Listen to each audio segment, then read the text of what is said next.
Ne t'ai-je pas ordonné? Fortifie-toi et prends courage.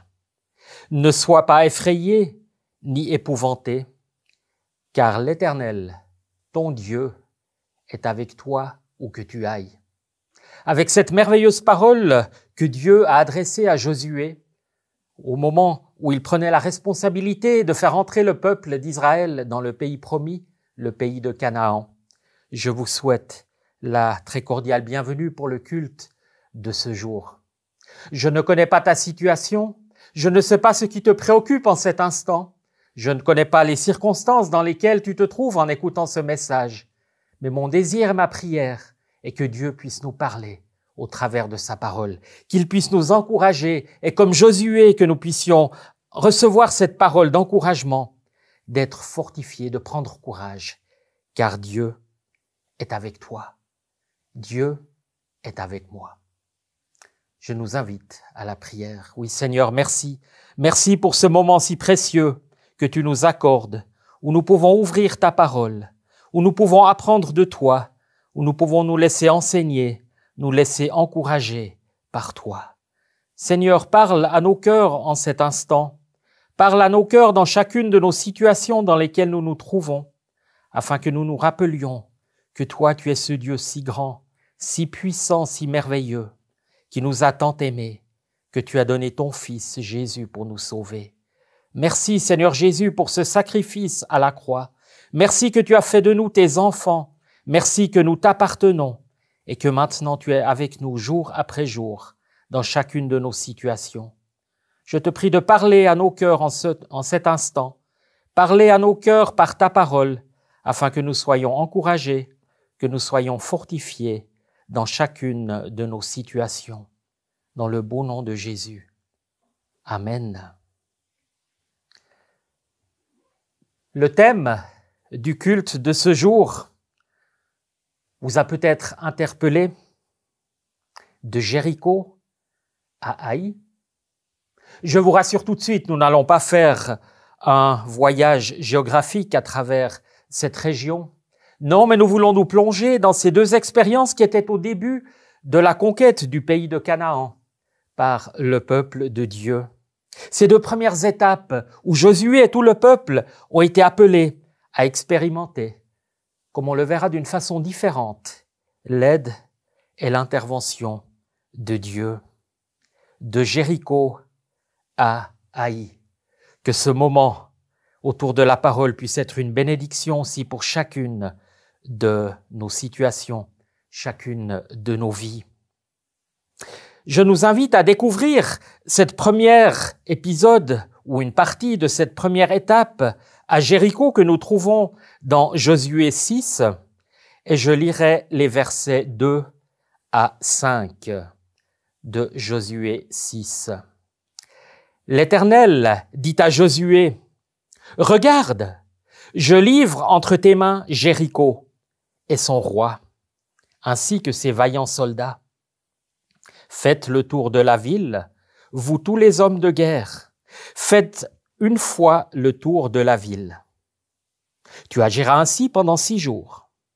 7 prêtres porteront 7 trompettes retentissantes devant l'arche.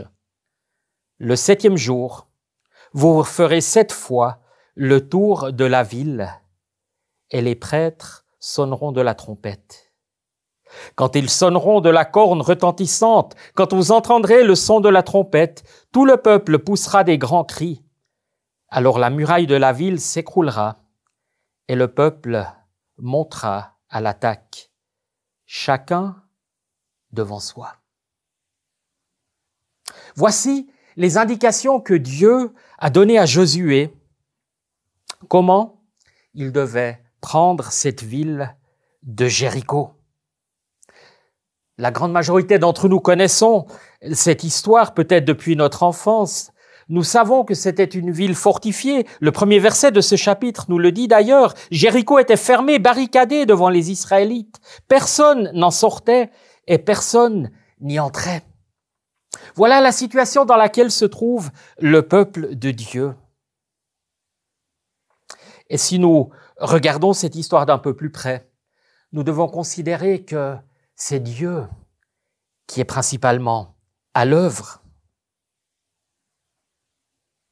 Certes, le peuple, et j'y reviendrai encore tout à l'heure, a été appelé à faire sa part, mais c'est Dieu, et Dieu seul qui est intervenu. Ce ne sont pas le bruit des bottes des Israélites, ce ne sont pas les sons des trompettes qui ont commencé à lézarder la muraille de cette ville de Jéricho pour que tout d'un coup elle s'écroule. Non, c'est Dieu qui est intervenu d'une façon toute merveilleuse, d'une façon miraculeuse. Dieu, le 7e jour, après le 7e tour de la ville, alors que les trompettes résonnaient, alors que le peuple pousse des grands cris, intervient et fait tomber cette muraille. Comme je l'ai déjà laissé sous-entendre, le peuple n'a pas été inactif. Dieu n'a pas dit à Josué, tu resteras avec tout le peuple dans le camp, et au bout de 7 jours, tu iras voir et les murailles de Jéricho seront tombées, non? Le peuple a été appelé à croire. Le peuple a été appelé à obéir. Peut-être que le premier jour, ils se sont encore dit, OK, on fait le tour de cette ville, mais il a fallu de la persévérance, il a fallu de la patience, il a fallu de la foi pour que le 5e et le 6e jour, le peuple se mette en route.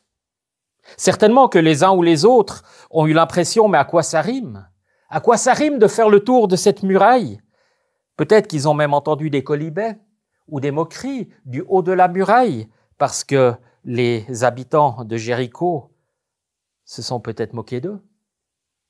Le peuple a été appelé à croire, a été appelé à obéir, a été appelé à faire confiance en Dieu, sans forcément comprendre ce qu'il se passait. Un troisième élément, quand on regarde ce passage d'un peu plus près, est un élément qu'on ne s'attendrait pas forcément à trouver dans une telle situation, dans une telle circonstance. Si nous lisons ce chapitre 6 ou le début de ce chapitre d'une façon systématique et en nous concentrant sur le texte, nous remarquons que l'arche de l'Alliance est mentionnée pas moins de 10 fois dans les 12 premiers versets. Est-ce vraiment l'endroit idéal pour l'arche de l'Alliance? Est-ce qu'elle n'aurait pas été mieux gardée là dans le camp du peuple d'Israël? Nous connaissons l'importance qu'avait cette arche de l'Alliance. C'était la présence de Dieu au milieu de son peuple.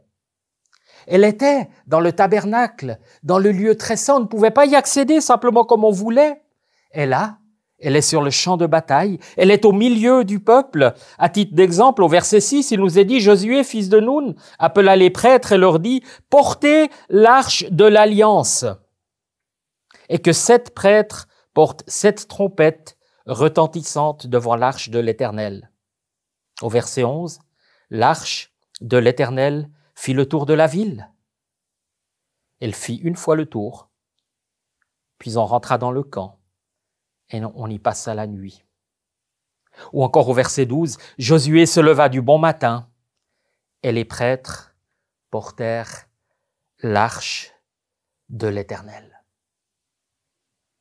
L'arche de l'Éternel, l'arche de l'Alliance est au centre de l'intervention divine à Jéricho. Elle est là au milieu, elle est devant le peuple qui fait le tour de la ville. Et le 7e jour, elle fait 7 fois le tour de la ville avec tout le peuple.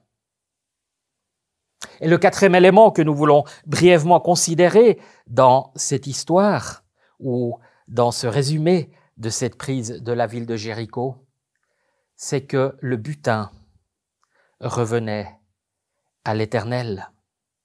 Au verset 19 de Josué 6, il nous est dit « Tout l'argent et tout l'or, tous les objets en bronze et en fer seront consacrés à l'Éternel et entreront dans le trésor de l'Éternel. » Dieu avait donné cet ordre avec un avertissement solennel pour ceux qui désobéiraient.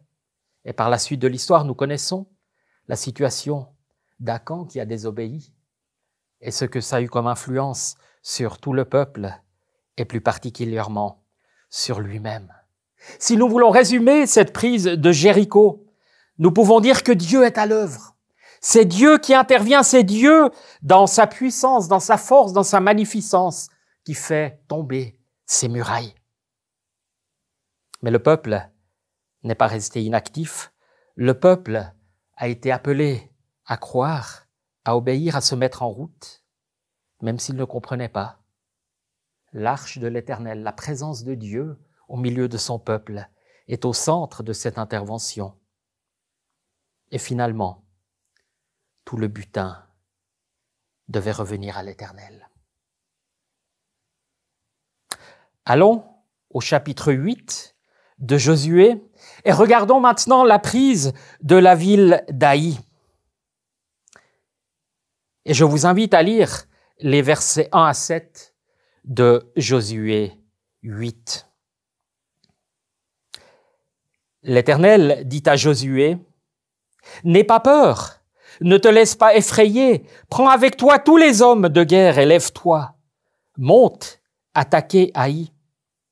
Regarde, je livre entre tes mains le roi d'Haï et son peuple, sa ville et son pays. Tu traiteras Haï et son roi comme tu as traité Jéricho et son roi.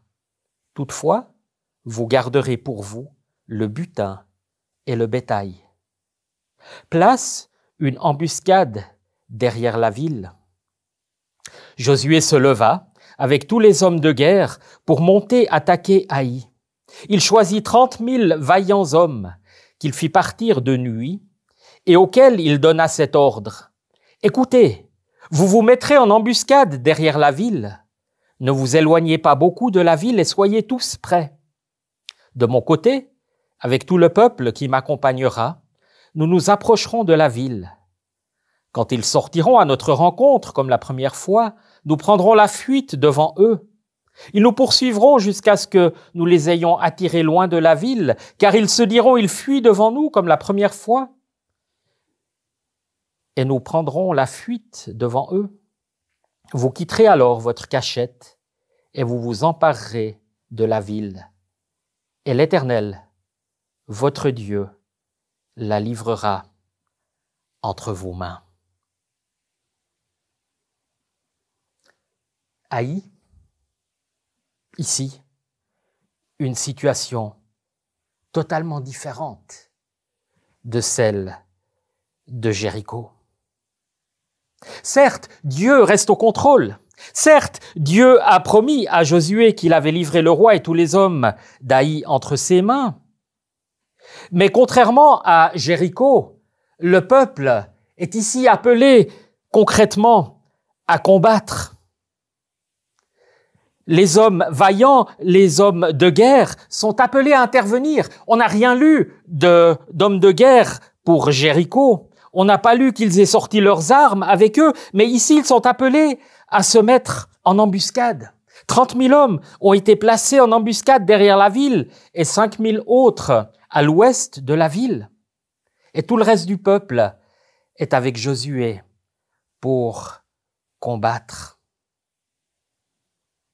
Le peuple est appelé à prendre une part bien plus active que lors de la conquête de Jéricho.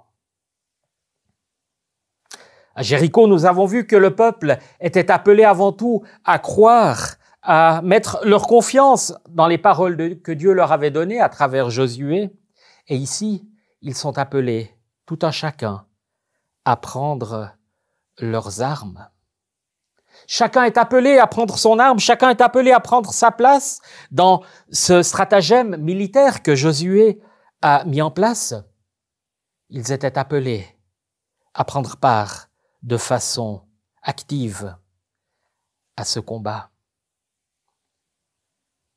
À Jéricho, nous venons de voir que l'arche de l'Alliance, l'arche de l'Éternel, jouait un rôle prépondérant, était au milieu de ce convoi, au milieu de cette progression du peuple autour de la ville. Et ici, au verset 18 et 19, il nous est parlé d'autre chose qui était le signe distinctif. Il s'agit du javelot ou de l'épée de Josué. Josué 8, 18, l'Éternel dit à Josué, « Tends vers Haï le javelot ou l'épée que tu tiens, car je vais la livrer en ton pouvoir. » Alors Josué tendit le javelot qu'il tenait vers la ville, et dès qu'il lui eut tendu la main, les hommes en embuscade sortirent rapidement de l'endroit où ils étaient. Ils pénétrèrent dans la ville, s'en emparèrent et s'empressèrent d'y mettre le feu. Ce n'est plus l'arche de l'Éternel, l'arche de l'Alliance qui est ici le signe distinctif, mais c'est cette épée que Josué tenait dans la main. Quand il la tendait vers la ville, c'était le signal que les hommes devaient attaquer. C'était le signal que l'Éternel avait livré Haï entre leurs mains. Et le quatrième élément, nous l'avons lu au verset 2 de Josué 8, si vous avez été attentifs, un changement significatif par rapport à Jéricho. Toutefois, vous garderez pour vous le butin et le bétail.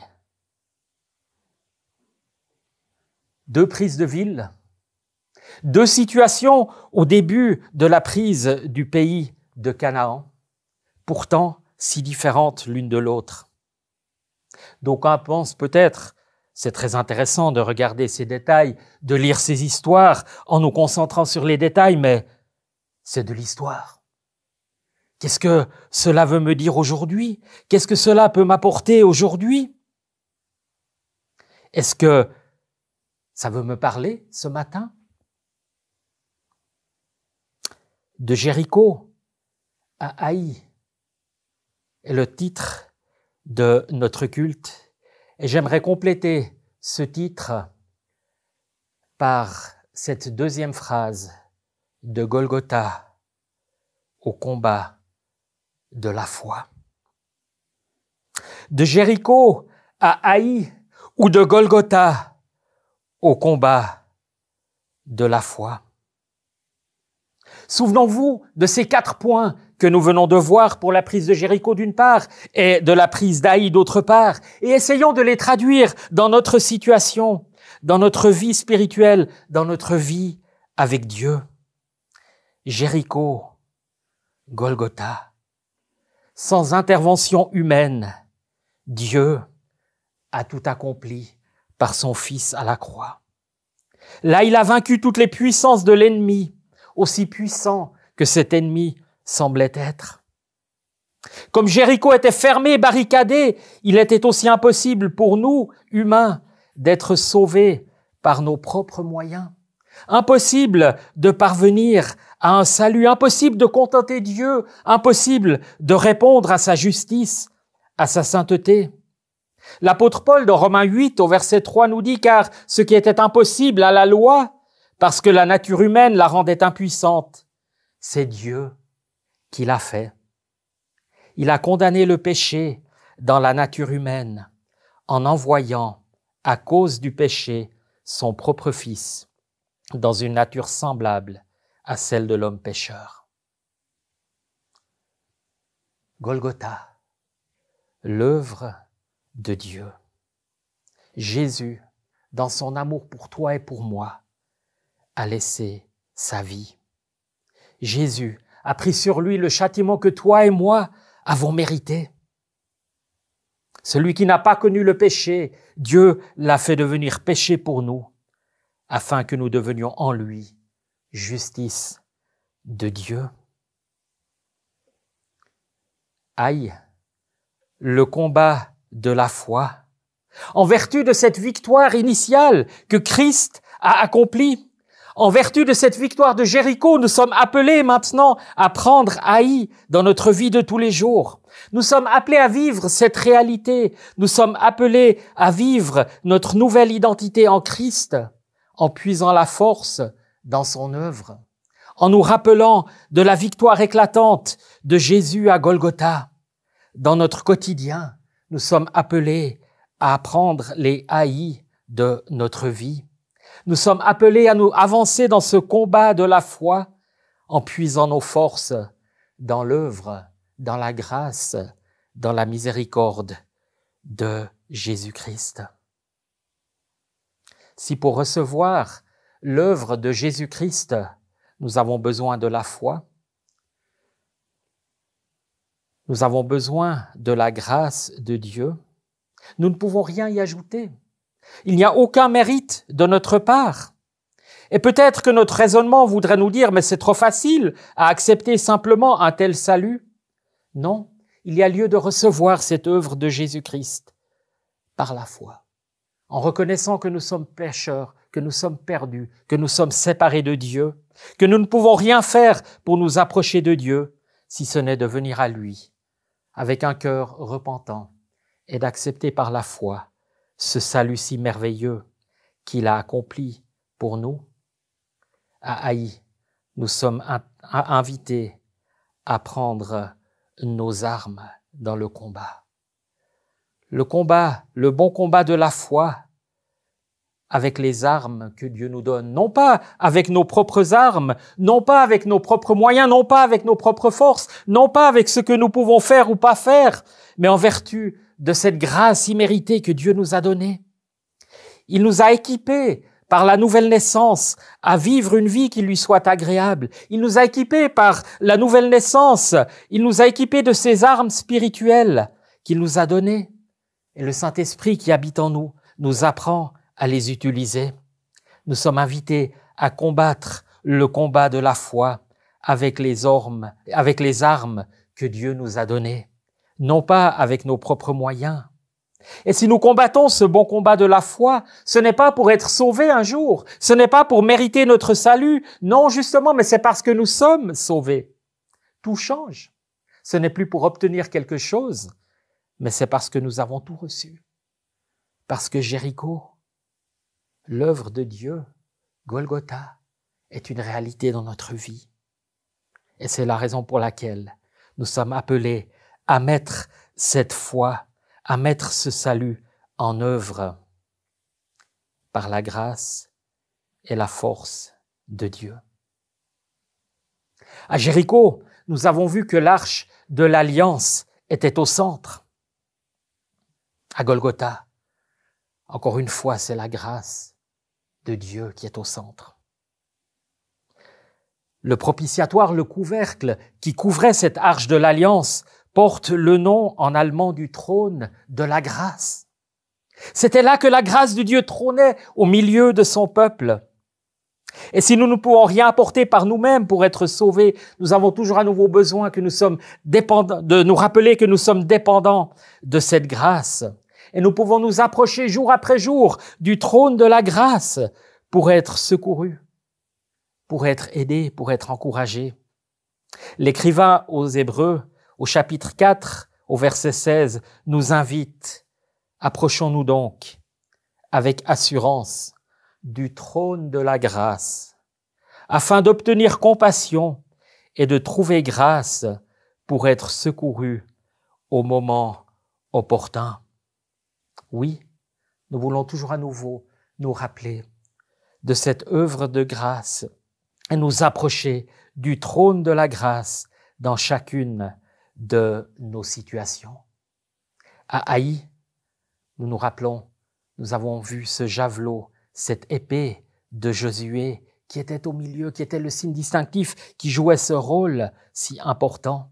Dans notre combat de la foi, nous avons également reçu une épée. Nous avons aussi reçu un javelot dans nos mains avec lequel nous sommes appelés à combattre. Cette épée de l'Esprit qui est la parole de Dieu, selon Éphésiens 6, 17. Est-ce que nous savons manier cette arme? Est-ce que nous connaissons notre épée? Est-ce que nous connaissons la parole? Quand l'ennemi veut nous attaquer, quand il veut venir nous tenter, est-ce que nous combattons avec cette épée qui est la parole de Dieu, qui nous rappelle d'un côté ces merveilleuses promesses, que Dieu est avec nous, que Dieu est plus fort, que Dieu est vainqueur par Jésus-Christ à la croix, mais de l'autre côté aussi que cette victoire sur le péché est une réalité dans notre vie? Est-ce que nous connaissons la parole? Est-ce que nous savons manier cette arme? Et le quatrième élément que nous avions brièvement regardé à Jéricho, toute la gloire, tout le butin revenait à l'Éternel. Oui, toute la gloire, tout l'honneur de notre salut revient à l'Éternel, à lui seul.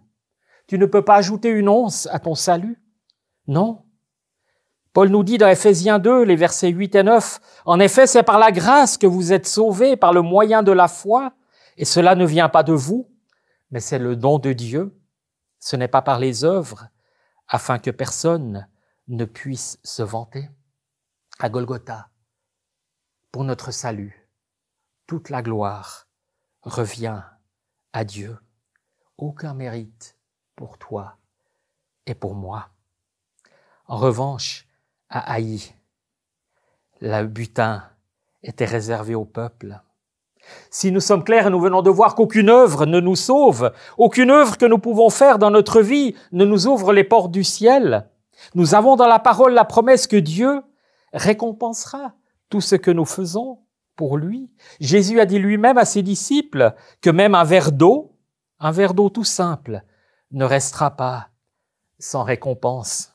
Et l'apôtre Paul a encouragé les chrétiens à Corinthe dans ce sens au verset 58 de 1 Corinthiens 15. « Ainsi, mes frères et sœurs bien-aimés, soyez fermes, inébranlables.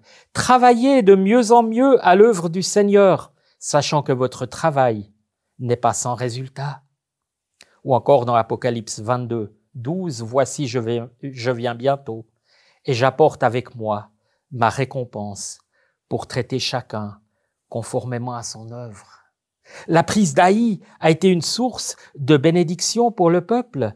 Tout le butin leur est revenu. Et ainsi, si dans la grâce de Dieu, par sa grâce, dans le combat de la foi, nous pouvons être un témoin pour Dieu dans ce monde, nous savons qu'un jour, au ciel, une récompense nous attendra. Jéricho, Haï, de Golgotha, au combat de la foi. Nous avons considéré ces deux villes, ces deux situations bien significatives au début de la prise du pays par le peuple de Dieu. Nous avons lu quelques versets dans le chapitre 6 et quelques versets dans le chapitre 8. Mais entre deux, il y a encore le chapitre 7. Un chapitre douloureux, une parenthèse très douloureuse sur laquelle j'aimerais encore brièvement m'arrêter. Entre cette victoire initiale de Golgotha et le combat de la foi, il peut y avoir un chapitre 7 aussi dans notre vie. Car nous avons lu au chapitre 8 plusieurs fois, quand Dieu a parlé d'une première fois, comme la première fois, ils nous poursuivront comme la première fois. Il y a une première tentative de prendre Haï au chapitre 7 qui s'est soldée par un échec terrible. Et j'aimerais brièvement encore faire l'autopsie de cette défaite. L'autopsie de cette défaite qu'a réalisée le peuple de Dieu et que nous pouvons aussi réaliser dans notre vie, dans notre combat de la foi. Le premier élément, l'élément central, j'en ai déjà très brièvement parlé, c'était le péché d'Acan. Dieu avait voué par interdit tout ce qui était à Jéricho. Nous avons vu que tout ce butin devait lui appartenir. Acan s'est senti plus intelligent que tous les autres, a caché une partie, et ça a porté la désolation dans le peuple entier. Il a perdu sa vie. Et ainsi, dans notre vie pour Dieu, dans notre combat de la foi, si nous avons une désobéissance délibérée, si nous avons un péché caché dans notre vie, nous ne pourrons jamais réaliser une victoire sur Haï. Nous ne pourrons jamais réaliser une victoire dans notre combat de la foi. Non, nous devons venir à la lumière avec tout ce qui est caché dans notre vie. S'il y a quelque chose dans ta vie ce matin où l'Esprit de Dieu t'a déjà souvent mis le doigt dessus, ce n'est pas juste. Ce n'est pas juste que tu tiens compte de cette situation à cette personne. Il faut que tu pardonnes cette situation. Tu as peut-être été blessé. On t'a peut-être mal compris, on t'a peut-être même dénigré. Et tu es invité à pardonner. Et Dieu t'invite ce matin à obéir à sa parole. Si tu veux persister dans une situation où tu ne veux pas laisser la place à l'Esprit de Dieu, s'il y a quelque chose dans ta vie, un autre domaine de la vie, un autre péché, qui domine sur toi, tu ne pourras pas réaliser la victoire. Tu réaliseras cette défaite cuisante que le peuple a réalisée en allant à Haï. Ils ont dû prendre la fuite. Il y a eu des morts. Mais il y a encore un autre enseignement très important dans cette autopsie de cette défaite au chapitre 7. C'est si nous voulons agir selon notre propre volonté. Si nous lisons le livre de Josué depuis le début, nous lisons toujours à nouveau « L'Éternel dit à Josué » ou la parole de l'Éternel fut adressée à Josué. C'est Dieu qui donnait les instructions à Josué. Josué cherchait les instructions auprès de Dieu, cherchait à agir selon la volonté de Dieu. Et au chapitre 7, pour la première fois, Josué intervient de façon totalement autonome. Oh, il a peut-être eu des raisons de le faire. Dieu lui avait dit au premier chapitre, tout lieu qui sera foulé par la plante de vos pieds, je vous le donnerai. Dieu lui avait donné l'ordre de prendre possession du pays de Canaan, c'est vrai. Mais nous lisons dans Josué 7:2, de Jéricho, Josué envoya des hommes vers Haï, qui est situé près de Beth-Aven, à l'est de Bethel. Et il leur dit, montez, explorez le pays. Encore une fois, je ne veux pas assurer ce matin que ce n'était pas selon la volonté de Dieu. Je laisse cette question ouverte. Mais en revanche, je suis persuadé que si Josué avait cherché la face de Dieu à ce moment-là, avant d'envoyer ses hommes vers Haï, s'il s'était approché de Dieu pour connaître sa volonté, je suis persuadé que dans son amour, dans sa grâce et sa miséricorde, Dieu aurait rendu Josué attentif au péché d'Achan. Il l'a fait plus tard. Quand Josué a déchiré ses vêtements, il a même accusé l'Éternel en lui disant « Mais pourquoi est-ce que tu nous fais vivre cela ?» Verset 7. « Pourquoi tu fais passer le Jourdain à ce peuple? Est-ce que c'est pour nous livrer entre les mains des Amoréens et nous faire mourir? Oh, si seulement nous avions su rester de l'autre côté du Jourdain. » À quelque part, Josué accuse encore Dieu et là, Dieu dans sa grâce, il mentionne le point à Josué. Et c'est pourquoi je suis persuadé que si Josué avait cherché la face de l'Éternel avant de partir à Haï, il lui en aurait parlé. Si dans ton combat de la foi, si dans ta vie de tous les jours, tu veux agir selon ta propre volonté, tu ne soumets pas tes choix à la volonté de Dieu, à la conduite de son esprit, le risque est très grand de vivre des situations d'Haï, de vivre des situations où tu dois partir en courant, où tu dois essayer de sauver ta vie et où il y a même des dégâts qui peuvent en découler. Pour réaliser la victoire dans le combat de la foi, nous voulons rester dans la soumission à Dieu. Nous ne voulons pas prendre les choses en main par nous-mêmes, selon notre bonne expérience, notre bon sens et tout ce que nous savons et pouvons faire. Et le troisième élément, très significatif aussi dans cette situation à Haï, c'est de sous-estimer l'ennemi ou de se surestimer soi-même. Parce qu'est-ce que ces hommes ont dit quand ils sont revenus? On a vu Josué les envoie de son plein gré d'aller explorer la région d'Haï. Et qu'est-ce qu'ils viennent lui dire au verset 3 et 4 de Josué 7? De retour vers Josué lui dire, il est inutile de faire monter tout le peuple à l'attaque.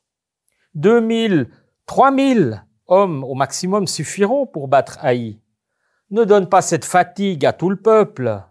Ils sont en si petit nombre. Ainsi, 3000 hommes environ se mirent en marche, mais ils prirent la fuite devant les habitants d'Haï. Chers amis, ne sous-estimons jamais l'ennemi. Ne surestimons jamais nos forces ou notre capacité à résister à la tentation. L'Esprit de Dieu te met peut-être en garde devant tel ou tel chemin, et tu lui réponds, mais je suis assez fort. Peut-être que d'autres ne pourront pas résister, mais je suis assez fort, je connais mes moyens, je saurai jusqu'où je peux aller, je saurai où je dois arrêter. Il est inutile de fatiguer tout le peuple. Frères et sœurs, chers amis, ne sous-estimons jamais l'ennemi. Ne surestimons pas nos propres forces. Soyons conscients que sans Jésus, nous ne pouvons rien faire. Sans Jésus, la défaite est assurée. Mais si tu as réalisé un haï dans ta vie, si peut-être ce matin tu dois dire, mais telle est ma situation, j'ai une bonne nouvelle, Dieu fait grâce. Dieu fait grâce aux repentants. Il n'a pas rejeté Josué. Il ne lui a pas dit, maintenant, puisque tu as pris les choses en main, débrouille-toi toi-même. Non, certes, le péché a été puni. Achan a dû laisser sa vie. Le péché a été puni. Pour nous, Christ a pris sur lui le châtiment. Et nous pouvons nous relever d'une défaite. Et nous pouvons continuer notre combat de la foi. Nous pouvons continuer dans notre marche avec le Seigneur. Nous pouvons continuer dans ce cheminement avec lui. L'Éternel dit à Josué, « N'aie pas peur, ne te laisse pas effrayer. » C'est ainsi qu'il lui a donné l'ordre, à son tour, d'attaquer Haï, comme nous l'avons vu au début du chapitre 8. Dieu pardonne, Dieu fait grâce. Si nous avons subi une défaite comme le peuple l'a subi. Chers amis, en conclusion, il faut réaliser Jéricho dans notre vie pour pouvoir affronter Haï.